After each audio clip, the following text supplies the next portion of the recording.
So whether you were writing search and rescue or just in general, do you rely on a certain structure or book to help you start the screenplay, finish it?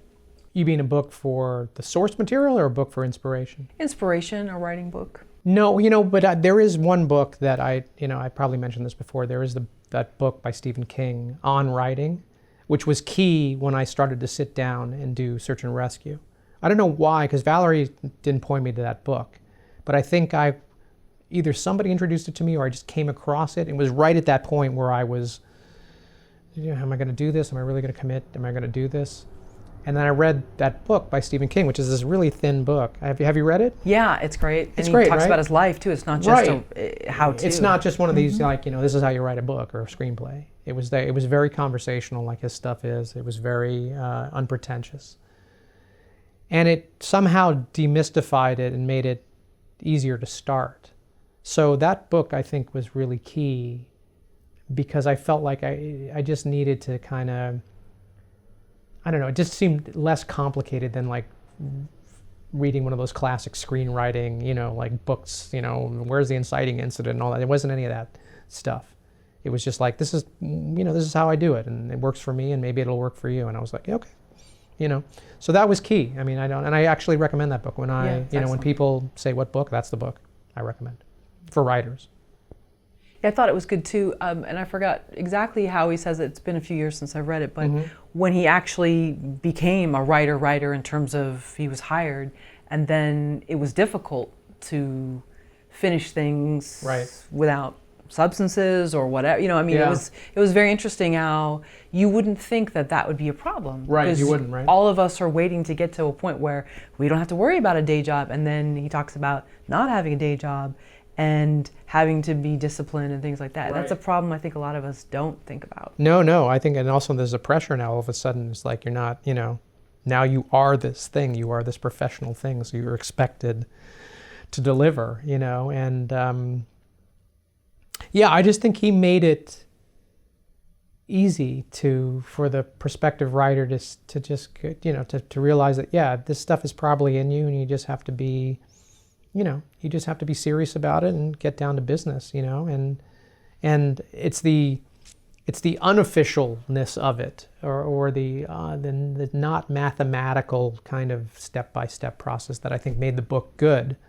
And it spoke to me anyway, because again, I didn't think that way anyway. I didn't naturally feel like I could outline every single scene of the movie before I wrote it. And in a way, it kind of started to kill any of the joy, because writing is so hard. To me, the discovery of the piece as you write it is something that is one of the most enjoyable parts of writing to me, because otherwise you're just executing something that's already been formed.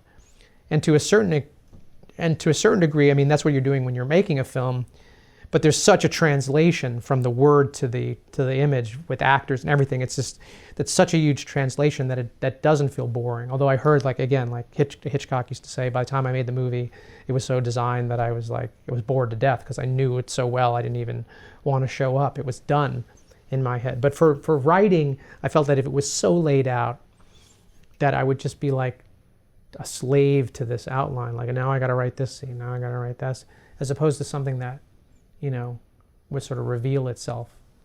So that to me is like the coolest part of writing, is that when the story starts to reveal itself to you, it becomes a living thing. Right. Have you ever followed a strict routine? You seem like you maybe vacillate. Yeah, it depends on the situation. Like, with search and rescue, I knew that if I didn't get up every day and write, I wouldn't do it. Like, it would never get done. I almost did it just so I could just get it over with. You know what I mean? Like, if you just get up and do it, that's the math I did. If I can write 3 pages a day, it's finite. That means if I only have the burden of writing 3 pages a day, that after, 40 days or whatever, it'll be done. At least there'll be something done. So just like, it was almost like a diet or something, like just do it. Nobody wants to do it, but I can do it for a month. I can actually do it for a month. Now, that's why, again, going back to the real writer stays on that diet their whole life. I mean, they just keep doing it. But I also think that the real writer is addicted in the same way a filmmaker is. In other words, it can't just be a chore. As hard as a writer will say it's hard, it can't be a chore. It has to be an addiction. Otherwise you will not, just like going to the gym for a lot of people is an addiction. There's something in the adrenaline or something, you just get jacked up and now you need to do this thing. So I didn't continue that. Once I finished writing that script, then it was like, okay, now I got to think about like how I'm going to make it. That's why I don't say I'm a classic writer, because if that was the case, I would just put that away and start writing the next thing. But to me, it's just the necessary step, so I could now set about making the movie. So that's where I am. I went through the writing process so I could make the movie. And you have a campaign on Indiegogo. Yeah, we have an Indiegogo campaign. It's continuing, until the end of October.